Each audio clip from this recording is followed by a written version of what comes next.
दोस्तों, आज के समय में अगर हम ये मान लें कि पैसा ही सब कुछ है तो ये गलत नहीं होगा और विश्व में सभी देशों के पास अपना पैसा छापने की मशीन भी होती है। तो हमारे दिमाग में एक सवाल ज़रूर आता है कि कोई देश दूसरे देश से आखिर पैसा उधार क्यों लेता है, वो ढेर सारे पैसे छाप क्यों नहीं लेता। और अमेरिका, चाइना, रसिया जैसे देश भी अरबों डॉलर विश्व बैंक से कर्ज ले चुके हैं। तो आइए जानते हैं। इससे पहले आप वीडियो को लाइक कर दें और अगर अभी तक आपने मेरे यूट्यूब चैनल को सब्सक्राइब नहीं किया है तो प्लीज़ सब्सक्राइब करके बेल आइकन जरूर प्रेस करें, जिससे ऐसे ही नॉलेजफुल वीडियो आप तक पहुंचती रहे। अब अगर आपको लगता है कि सरकार अगर अनलिमिटेड पैसा छाप कर बेरोजगारी और गरीबी को क्यों नहीं खत्म कर देती, तो सुनो, इस सवाल का जवाब जानने से पहले आपको ये फार्मूला समझना होगा।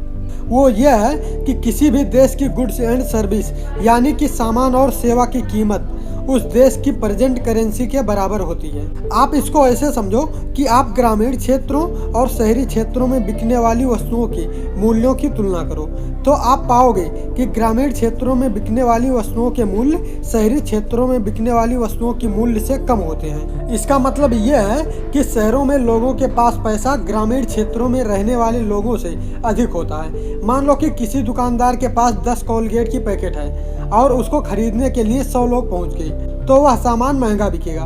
इसी तरह अगर सामान की उपलब्धता के मुकाबले पैसा ज़्यादा हो गया तो लोग उसी सामान को पहले की तुलना में अधिक मूल्य पर खरीदेंगे, जिससे महंगाई आसमान पर पहुंच जाएगी और देश की करेंसी का मूल्य गिर जाएगा और जीडीपी को भी भारी नुकसान होगा।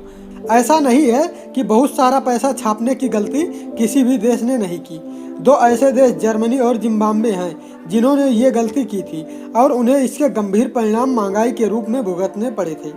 अब अगर जर्मनी की बात करें तो समय था 1914 से 1918 प्रथम विश्व युद्ध का। इस समय जर्मनी की सेना छोटे छोटे देशों को बड़ी ही निरंकुशता से रौंदते हुए आगे बढ़ रही थी। इस युद्ध की समाप्ति के बाद विश्व के बहुत सारे देशों ने जर्मनी पर कई तरह के प्रतिबंध लगा दिए। अब जर्मनी दूसरे देश के कर्ज भी नहीं चुका पा रहा था। ऐसे में जर्मनी ने सोचा कि क्यों ना बहुत सारे पैसे छाप कर कर्ज चुका दिया जाए और लोगों को भी अमीर कर दिया जाए, जिससे जर्मनी ने बहुत सारे नोट छाप लिए, जबकि वस्तुओं की उपलब्धता घटती ही जा रही थी और लोगों के पास बहुत सारे पैसे पहुंच गए। अब वर्ष था 1922-1923 का। लोग भयंकर महंगाई की चपेट में आ गए थे। वस्तुओं की कीमतें दिन दूनी रात चौगुनी बढ़ने लगी। जर्मनी की मुद्रा को मार्क कहते हैं। दिसंबर 1922 में $1 का मूल्य 2000 जर्मन मार्क्स के बराबर था, जो मई 1923 में 20,000 मार्क्स और अगस्त में 10 लाख मार्क्स के बराबर पहुंच गई थी। हालात इतने बिगड़ गए थे कि जनवरी 1923 में जो ब्रेड 250 मार्क्स में मिलता था वह नवंबर 1923 आते आते 2 खरब मार्क्स का हो गया था। इसका दुष्परिणाम ये हुआ कि भुखमरी से जन्म दर घट गई और मृत्यु दर बढ़ गई और शिशु मृत्यु दर में लगभग 21% की बढ़ोतरी दर्ज की गई थी। लोगों को अपनी सैलरी सूटकेस में भरकर ले जानी पड़ती थी। महंगाई इतनी तेजी से बढ़ रही थी कि जर्मनी में एक व्यक्ति जूते खरीदने के लिए बर्लिन शहर के लिए निकला, लेकिन जब तक वह बर्लिन पहुंचा नोटों का मूल्य इतना घट गया कि वह एक कप कॉफी पीने के बाद उसके पास वापस आने के लिए किराया भी कम पड़ गया।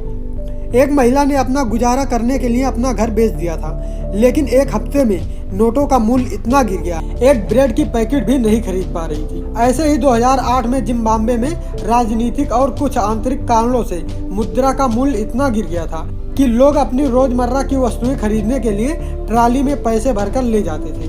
24 घंटे में ही वस्तुओं की कीमतें डबल हो जाया करती थी। लोग लकड़ी के बदले पैसों को जलाकर खाना पकाते थे।